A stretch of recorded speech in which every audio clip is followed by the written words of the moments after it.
If you are listening to this podcast, it means you are searching for someone who understands you, someone who gets you. You are yearning to be understood and to belong. Welcome to the Someone Gets Me podcast, where we help smart, talented, and sensitive people navigate an often insensitive world. Let's welcome your host, ambassador, author, speaker, and mentor, Diane Allen. Diane has the experience and knowledge to educate and inspire, as she has been there and understands your unique intensities and their challenges. Hey everybody, it's Diane, and I'm going to talk today on this podcast about gifted people getting sober. This is a topic that has been brought to my attention over many, many years that I think I have some ideas that can help transform your life. Whether you're a family member of someone trying to get sober or whether you yourself are gifted and trying to get sober, there are certain things to always pay attention to. They're not often taught in traditional settings. And so today I would like to cover some of my thoughts, my ideas, some ways to approach getting sober and being happy from a multifaceted viewpoint. This morning, before 8 o'clock, my phone was ringing by some old clients of mine who have family members who are very successful in their own way, but are finding themselves really struggling with drinking too much, making poor decisions in their life. So this person, who is an adult professional person, can go to work, is doing what they need to do on some level, but on the other level, they're just miserable and they're crying out for help. And so I decided to do this podcast in honor of this particular family and all the thousands of families that I work with currently and have worked with over my career, so that hopefully this podcast will inspire and support and let people know that there is hope and there is a way to get help in a way that works for gifted people. Years ago, I was the director of a program that I created that was working only with gifted people trying to get sober. It was very successful, and that was great. And now I've moved on to doing more individual work and more custom things to help gifted people.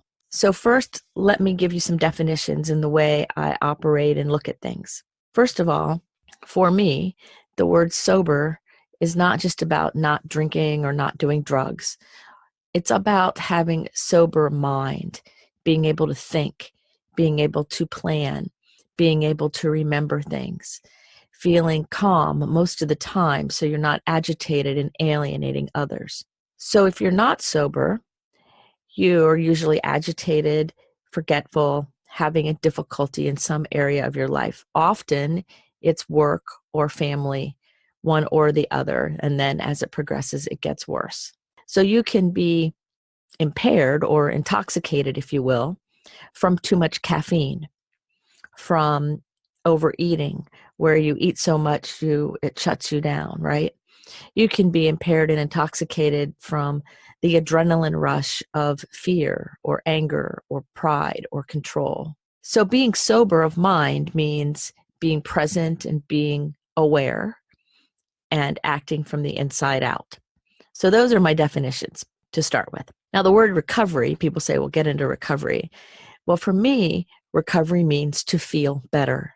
That is an improvement. So it would be to feel better. I'm recovering from the flu or a cold, or I'm recovering from having an intoxicated and impaired mind because of my actions or my behavior. No matter what the topic, all of these ideas actually work. However, most frequently, we're going to talk about sober as in not doing things that are harming you, right? So I want to tell you a story about this young person who is struggling with this. The person that I'm talking about is about 40 years old. We'll give him a name. Let's give him the name of Fred. And Fred took high school and was very successful, and went to college and did very well, and partied and drank with all the rest of them.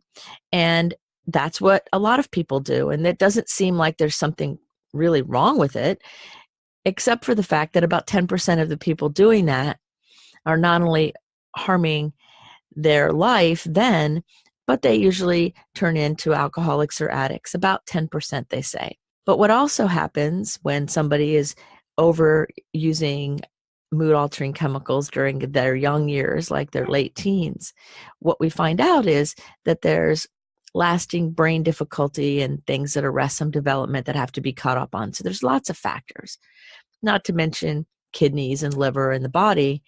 But what about the mental part? The first thing any type of addictive behavior does is try to separate the person from their connections. It's the same, very similar anyway, to domestic violence.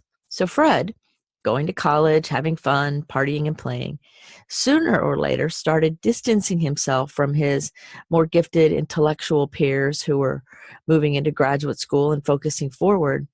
And instead he chose the peers who were happy-go-lucky and partying and having a good time.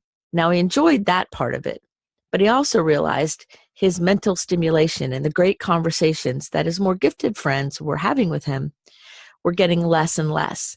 They were not as active in his social life because he was drinking so much. But nobody said anything to him, and he can look back on it now and see that. At the time, he says he didn't, and I believe that. So Fred then gets out of school, gets a great job, starts making a lot of money, feeling very successful, still drinking more than Fred needs to be drinking, and still able to hold it together. And because he's gifted, he can outthink most of the people around him and outperform them using less of his skill and ability. So the illusion is I'm still okay. Everything's fine because I'm holding down a job and I'm making a lot of money and I have friends and I'm doing all these things. But what Fred will report, and I think most people report, is that inside there's this loneliness and this darkness and this fear. And when they go home at night, it's very, very sad. So Fred started fighting with some depression and anxiety, as he called it, still not seeing that using mood-altering chemicals was in the way, still not seeing it. And so he got help for depression and anxiety, and it worked for a little while, but not really, because if you're not being sober in your mind and clearing up your thinking, it's hard for anything to work, really. So time went by, and pretty soon he ended up getting himself in trouble at work and, getting in some arguments with his family. And so sure enough, Fred calls me. I say, okay, well, come on in, Fred, but you have to, not be drunk when I see you. And we had a long conversation, and he told some of the same story I just told you, which is a theme that many people can relate to, I'm sure. Fred was miserable. He was living in a quiet misery that was palpable to me. I could feel it as he spoke to me. Now, he was charismatic, and he was friendly, and he was gregarious. And so his coworkers and his family and his girlfriend, none of them really knew how miserable he was, because he was a great actor. And I often laugh and say, sometimes people like Fred make better actors than the people in Hollywood sometimes, because they have to really do it all day, every day, and it's exhausting. So Fred finally dropped his guard a little bit and started saying, I drink too much, and I do all these things, these adrenaline things, driving fast and everything, because I feel everything so intensely at the same time. And sometimes I just want a break. Sometimes I just want to feel nothing. So he learned over time that alcohol gave him a break from the intensity and the overexcitabilities of his emotions and his mind, helped stop his mind from racing, gave him a little bit of a social lubricant so that his introverted self could really go and connect with other people, or at least have the perception of it. And his story progressed, right? What initially was helping him turned out to be harming him. And that betrayal of that action and of the alcohol itself is a very big issue for people to deal with in new recovery, and it's very rarely mentioned. And so a smart and very intense and overexcitable person could beat themselves up. So I'm here to say it's not about beating yourself up. It's about what? It's about realizing that what you started out trying to solve a problem with your mind needed something different. You didn't know better, but now you do know better. So it's time to do something different, right? And so Fred really resonated as I explained to him about overexcitabilities and giftedness. He had never heard that word used around him other than people saying he was smart, and he was. And so as I gave him the constellation in the picture and what it felt like and what it is like to have a gifted brain trying to become sober in thinking and sober in mind, that he began to make the changes he needed to make. One of the big changes is to, I say, put down the shovel, quit putting things in your system that are harming you. Even when you feel off kilter or upset or unsure, that's why you have somebody guiding you through it who understands the power and the intensity of our emotions. So Fred did all the research and he did all the things an intellectually overexcitable person would do, and he started making some changes. Now, he didn't do it perfectly, and there were times when Fred wanted to give up, and I kind of was prodding him along, reminding him that he's here on purpose with a purpose. And so Fred got going, and now Fred is in an even better job doing more neat things, and he's not altering his mood. He's not over drinking caffeine or smoking cigarettes anymore. He's stopped all the other mood altering things. And actually, he has learned from me and other people how you can alter your mood by using your breath, and it's free and there's no bad side effects. So there's lots of ways you can give yourself some relief without harming yourself. So recovery means to feel better, and sober means to have your mind intact, no matter what the cause. And so though Fred was using alcohol, many people with overexcitabilities use other things to kind of check out or cope with the high intensity that there is. For example, one of the things that gets my brain off is too much noise. And it's very difficult for me when it's noisy, noisy, noisy. And sometimes I use white noise machines, or I use my headphones and meditation music, or I go find a place that's quiet out by the water or in nature so I can take a break. And that's required. Otherwise, I start feeling agitated and angry and short-tempered and irritated. And in those moments, I'm not sober in mind, even though I'm not drinking alcohol and I'm not doing drugs. My brain is still hyper lit up from the upset. So a gifted person trying to sober up their mind so they can use it for their benefit and the benefit of others takes a lot of work from lots of different angles. Now, the work frees you from your self-imposed prison that half the time you didn't know you were in. So Fred is now happier. It took us a few months to get him going, but now he's doing great. And he still has all of his intensities, all of his overexcitabilities. He still struggles sometimes with being a guy who's really sensitive and really smart at the same time. And he has the physical overexcitability where he's always having to do something. So he's out running, or he's out playing tennis, or he's out doing different things. But today he has people in his corner who get him and who understand what it's like to be on the journey and being overexcitable and gifted and trying to make these major inner changes. What happens with Fred and other people is they begin to see the beauty of who they really are. I remember the day he smiled for the first time, like that authentic grin, that aha grin that came across his face. It was so beautiful because he got it. He got on that deep core soul level that he is here on purpose with a purpose, and that his work is only a piece of it, that it's his heart's desire, it's his vision, and as he follows that, he's fulfilled. So interestingly, a lot of his heart's desire is not his career that makes his money. It's all the other things he does. He loves, loves, loves working with children.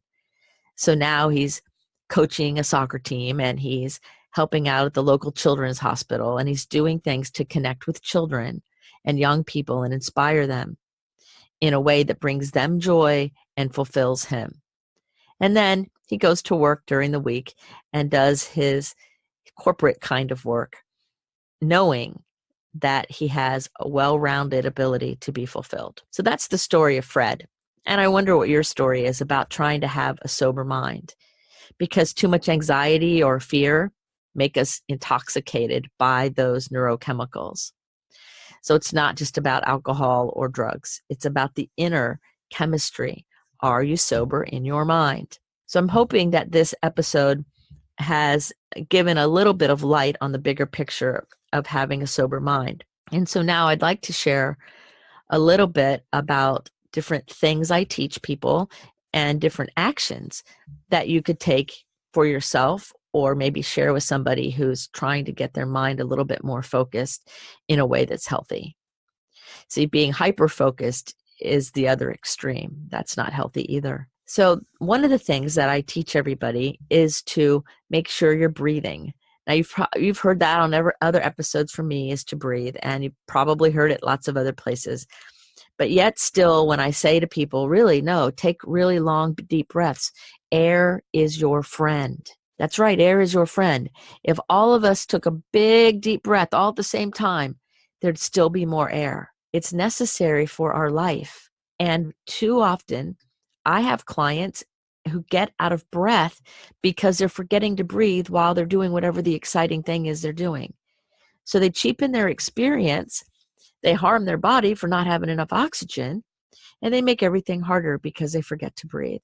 In fact, I had a person who was in my retreat recently tell me that he doesn't understand how I'm able to just see when someone's breathing or not. And I laughed because I said, it's obvious. Your body's not moving. And so if you're one of those people, right now, put your hand on your belly and breathe. Take a few long, deep breaths. Go exhaling first. That's how you start a breath. Now inhale and exhale. Inhale and exhale. Breathing. Air is your friend. You require oxygen to live. It's important that you breathe. So in the beginning, when you're trying to clear your mind up, take 3 or 4 different times during the day and just stop for a minute and take 3 or 4 long, slow, deep breaths.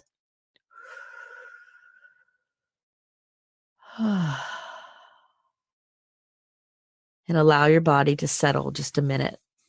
And then what you'll find is your brain will be a little more clear. You'll be able to focus better, and you'll have sober thinking, so you'll be able to take on the task you're doing with even better precision and more success. So breathing, air is a really big one when you're trying to get sober.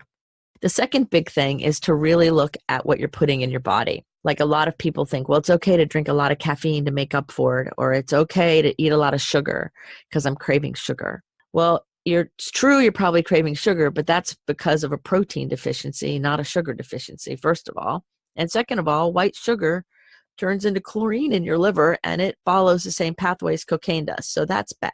A better thing to do for your nutrition is to eat high protein that's very clean, have a lot of greens so that the nutrition can get in, and also to make sure you're hydrated and having lemon and doing those things that are loving and nurturing to yourself. As your body's healing, whether it's physically or emotionally or mentally, it's better to be nice to it. Eat things that are not so difficult to digest, right? Do things that are helpful to yourself instead of difficult. And then your body will thank you for it. And another key is this. If you eat something or drink something and you get acid indigestion, don't eat or drink it anymore. Or at least wait until you've healed and then see. That taking the purple pill or doing whatever people do to stop the effect, your body is trying to tell you, ooh, I don't like that.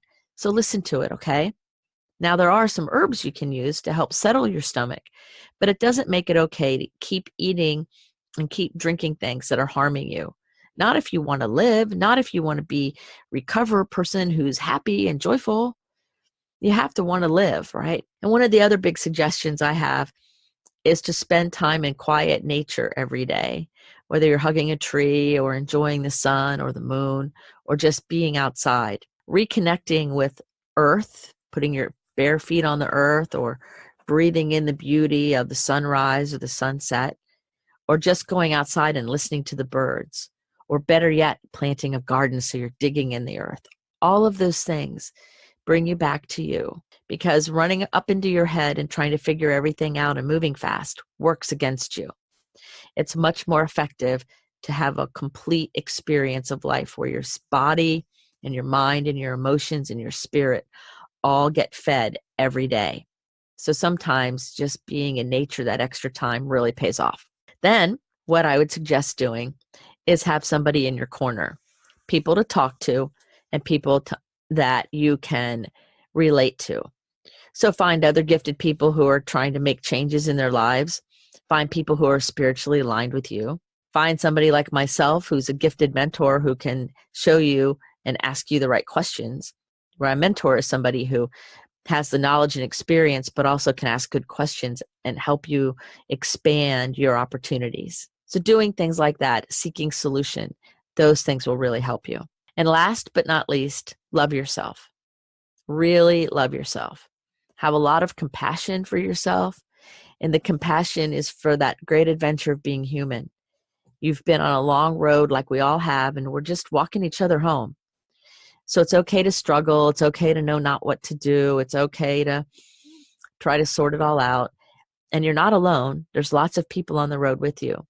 It's just sometimes we can't see them. So love yourself. Do something kind and gentle for you that's not detrimental, that's not mood altering or addictive or harmful, but be kind every day, whether it's an Epsom salt bath or whether it's journaling, or maybe getting somebody that can be in your corner like a mentor or somebody that you can talk to, something so that you are connected to other human beings on the same journey you are. And believe me, there are lots of people. When I opened that treatment center I mentioned, everybody around me thought that I was never going to have too many clients, that it would be empty. And that was not the case. Gifted people and smart people and overexcitable people need even more support, and they need different things than the average bear, because overexcitabilities and the unique asynchrony of the brain require it. So if you're one of those people or you know somebody, I hope this podcast has helped with some solutions. Feel free to reach out to me in the Someone Gets Me Facebook group or through my website, visionsapplied.com. I'm happy to do anything I can to support you or head you in the right direction, because really, someone does get you. So until the next episode, always remember to love yourself and keep your face toward the sun so all those shadows are behind you and you can see the beauty of your journey. You are here on purpose with a purpose, and it's time to say yes. Blessings. Are you tired of searching for someone who understands you? Join our Facebook group, Someone Gets Me. In this group, you will be able to connect with others who are intense, sensitive, smart, talented, and wanting to be understood. Diane shares her insights and teachings, and you can connect with others. Join today.